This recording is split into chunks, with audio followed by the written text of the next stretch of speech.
Intermittent problems are some of the toughest ones to catch. Sometimes, though, we get lucky and you use your eyes and common sense as to what you've seen caused these type of problems before, and go down that road before pulling out your hair and start staring at things and trying to figure out what possibly might go wrong when it's staring you right in the face. Got a Technics Class H amplifier here.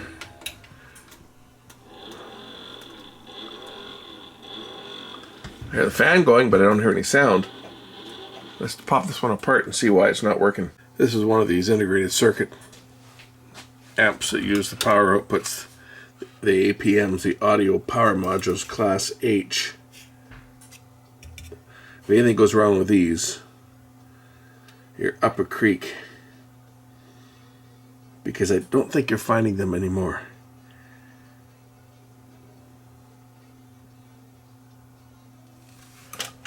Now, real common was these connections coming loose on these amplifiers. The ICs came unsoldered. Had the speaker button on the front here.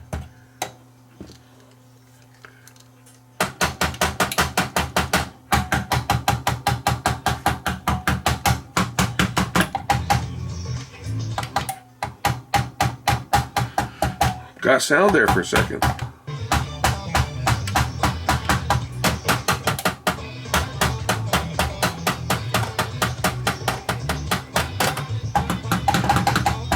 What the heck? Is it a connection problem? Okay, I think this is probably the problem right here. This is a grounding screw. Notice it's not tight. It's not tight at all. I bet you that's the problem. Torque that one down. Is there any other ones? I think that's the only one that's got a ground tab on it. Is there any other ones here? Oh, this one over here. There's another one back here. Here. There's another one back here. Let's see if this one's tight. I bet it's loose too. That one's not as loose, but I could move it with 2 fingers without putting much effort. I bet you that's the problem. I bet you this is the quick one. That's a quick fix that. Let's try it again. Let's power it up. Plug it in. Turn it on. A fan of bassist Wayman Tisdale. Let's get down on it from Wayman. Now here's new music from saxophonist Darren no Moss, antenna one of plugged my in. favorites on the scene. I can't Great producer obviously as play well, this. Phenomenal songwriter as well, as you're about to find out. This is one of his best. It's called Light. I'll put my test stuff on. Where is it?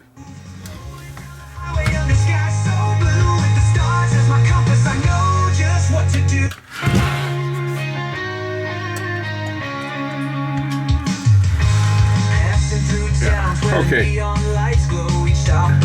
I think that's where our problem was.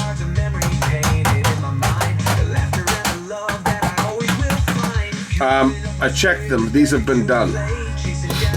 The bottom covers, but on these ones they had a solid base, but there was a cover that could be removed, and you turned it around and put a screw in it to hold it on, and that's been done on these. So I popped that cover off and looked, and the ICs and regulators have been resoldered at some point.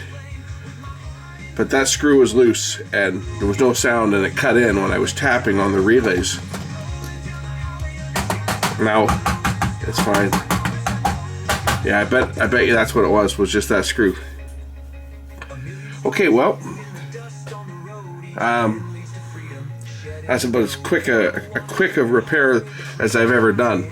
But that was quite a common problem on a lot of these receivers. They ground the board to the chassis, and there's more than one ground. Like there's a ground here, there's ground over there.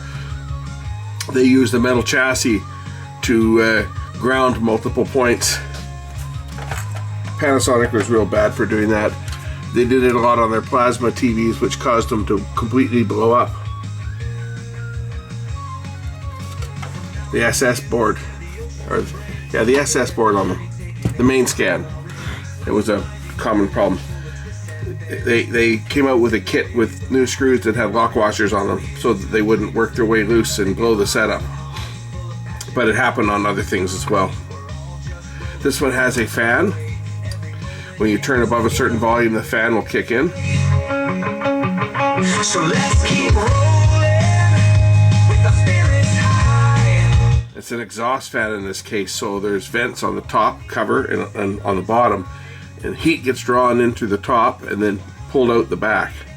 So if the top isn't on these receivers and you're running them at high volume, they're not going to get cooled properly because they need to be able to draw air in through the vents. There's vents below here, and there's the vents on the top. You can probably see the slots below here, right? There's the vents there. So the exhaust fan draws air up from the bottom and in from the top and then out the back. So an amplifier like this, if you don't have the top cover on it, it's not going to be vented properly. Also, you don't want to stack equipment on top of it that could impede the airflow. We used to see a lot of these things coming burnt up. And it's because, you know, somebody in the house would place something on top. Not necessarily another component, but they'd put something on top, whether it was paper or whatever, you know, put something on to stop it from getting scratched. And they would block the air intake. And even though there's an air intake on the bottom, it's not nearly enough if you've got this thing blasting, because these ICs will produce a lot of heat. That fan will be running overtime. Anyway, I'm going to let this thing run and test it, but I think that's probably what the fault was just a ground that was loose. Thanks for watching. We'll catch you in the next one.